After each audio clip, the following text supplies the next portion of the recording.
যাদের dream bank job, যারা ব্যাংকে জব করতে চান, তাদের প্রতি কিছু টিপস।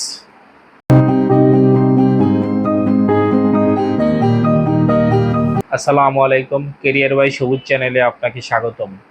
যারা ব্যাংকে জব করবেন তাদের প্রতি কিছু টিপস দেওয়ার চেষ্টা করব। ভিডিওটি না টেনে শেষ পর্যন্ত দেখার অনুরোধ রইল। যদি মার্কেটিংয়েও জব করেন, সেই ক্ষেত্রে আপনি এইচআর কন্টাক্টেও কিছু কিছু ব্যাংকে লোক নিয়ে থাকে, সেখানে আপনি আগে জব করতে পারেন। একটা অভিজ্ঞতা হইলে তখন আপনার ভাইভাটা দিতে অনেক ইজি হবে, বা ভাইভা বোর্ডে আপনি সাকসেস হবেন। আপনি যদি এনজিওতে জব করেন, এনজিও জব থেকে কিন্তু কিছু কিছু ব্যাংকে আপনি রিটেলে আসতে পারবেন। সেই ক্ষেত্রে ভাইভা বা আপনার এক্সপিরিয়েন্সগুলো শেয়ার করে আসা ইজি। তবে সেলস জবে আপনার কিন্তু টার্গেট বেস জব, খুবই ডিফিকাল্ট আসলে।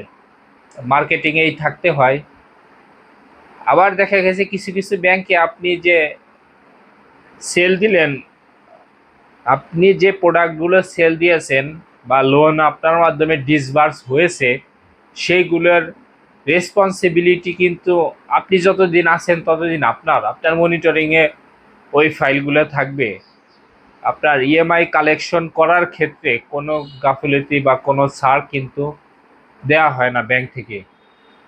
বিশেষ করে ছোট ছোট বা মিডিয়াম যে লোনগুলো দেওয়া হয়, সেই লোনে কিন্তু কালেকশন পাওয়াটা হাই থাকতে হয়। কিছু কিছু ব্যাংক আছে যেগুলো আপনাকে এই কালেকশন করতে হবে, এগুলো কিন্তু অন্য টিম থাকবে, তারা হয়তো মনিটরিং করবে, বাট আপনার কিন্তু বেশ একটা প্যারা, হিউজ প্যারা থাকবে আপনার প্রতি, বা আপনার নিজের জন্য একটা হিউজ প্যারা থাকবে।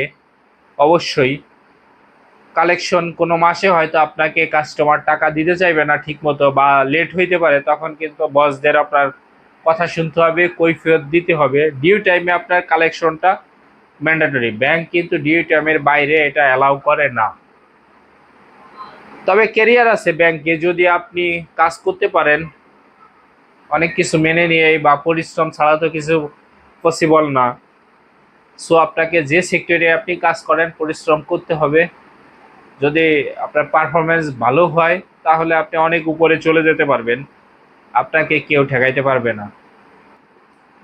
মার্কেটিং জবের ক্ষেত্রে আসলে পারফরমেন্সটাই গুরুত্ব থাকে বেশি। পারফরমেন্স যদি আপনি ভালো করেন, সবাই আপনাকে কদর দেখাবে, মায়া দেখাবে, বা আপনার প্রতি একটা ভালোবাসা তৈরি হবে। আপনি যদি পারফরমেন্স খারাপ করে থাকেন তাহলে কিন্তু সবারই বকা খেতে হবে, কারণ আপনার নিজেরই একটা টার্গেট থাকে যে আপনি কত লাখ টার্গেটে জয়েন করেছেন, সে ওই টার্গেটটা আপনার ফুলফিল করতেই হবে মাসে।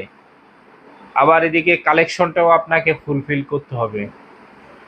তবে কিছু কিছু ক্ষেত্রে কালেকশনে কিন্তু মানে হিউজ হিউজ প্যারারা শেষ নাই। আপনি ফ্যামিলিরও খবর নিতে পারবেন না, বা ফ্যামিলি থেকে রাত 10টা নাই 11টা নাই, আপনার এমন আছে কাস্টমারের বাসায় থাকতে হবে কালেকশন যতক্ষণ পর্যন্ত না হয়। কালেকশনটা আপনার খুবই গুরুত্ব দেওয়া হয় কিছু কিছু ব্যাংকে। কিছু কিছু ব্যাংকে কালেকশনের জন্য আলাদা লোক নিয়োগ করা থাকে, তারাই মনিটরিং করে বা তারা করে থাকে। কিন্তু বাট কিছু কিছু ব্যাংকে আপনার লোক নিয়োগ থাকলেও আপনাকেই দেখতে হবে ফুল বিষয়টা।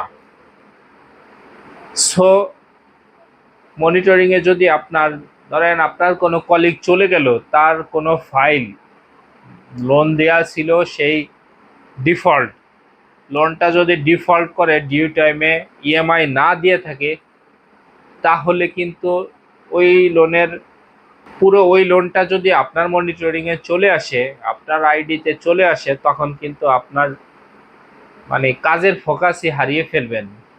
কেননা কাস্টমারের বাসায়, কাস্টমারের গ্রান্টার কোথায়, কে কি আছে, সব কিছু খুঁজে তাদেরকে আবার ধরা যে আমার টাকা দিতেছে না, টাকা এই করা। আপনি যে লোনটা দিয়েছেন, বা আপনি নিজে যে লোনটা খুঁজে দিয়েছেন, কাস্টমার সিলেক্ট করে দিয়েছেন, সেই লোনটা হয়তো ডিফল্ট নাও করতে পারে বা করবে না। বাট অন্যের যে লোন ডিফল্ট করেছে সেটা যদি আপনার মনিটরিংয়ে চলে আসে, মানে আপনি বলে না, একটু গ্রামের ভাষায় যদি বলে যে সাইদা আইসা, মানে নিজের বিপদ নিজে টেনে নেয়া এরকম, এটি আপনার ভাগ্যে পড়তে পারে। তো এরকম যদি পড়ে তাহলে কিন্তু আপনার কেরিয়ার শেষ, কেরিয়ারে উন্নতি করা সম্ভব হবে না তখন, কারণ আপনি ওই কালেকশনটাই উঠাবেন বা কালেকশনের পিছেই দৌড়াবেন, না নিজে নতুন কোনো ডিসবার্স বা লোন দেওয়ার ব্যাপারে দৌড়াবেন। ভিডিওটি জাস্ট আপনাদের সাথে কিছু অভিজ্ঞতা শেয়ার করার জন্য। তারপরেও আপনার টিম থাকবে, আপনার টিম লিডার, বস, ম্যানেজাররা থাকবে, তারা আপনাকে ডিরেকশন দিবে কিভাবে কি করবেন, আপনাকে আইডিয়াও দিবে যে এইভাবে না এইভাবে কালেকশন করি বা টিম ওয়াইজ কাজ করি, তখন আপনার জন্য আবার ইজি হবে। সো ভয় পাওয়ার কিছু নাই, যদি আপনি পরিশ্রম করতে পারেন আপনার সফলতা কেউ ঠেকাতে পারবে না। ভালো থাকবেন, দেখা হবে পরবর্তী ভিডিওতে।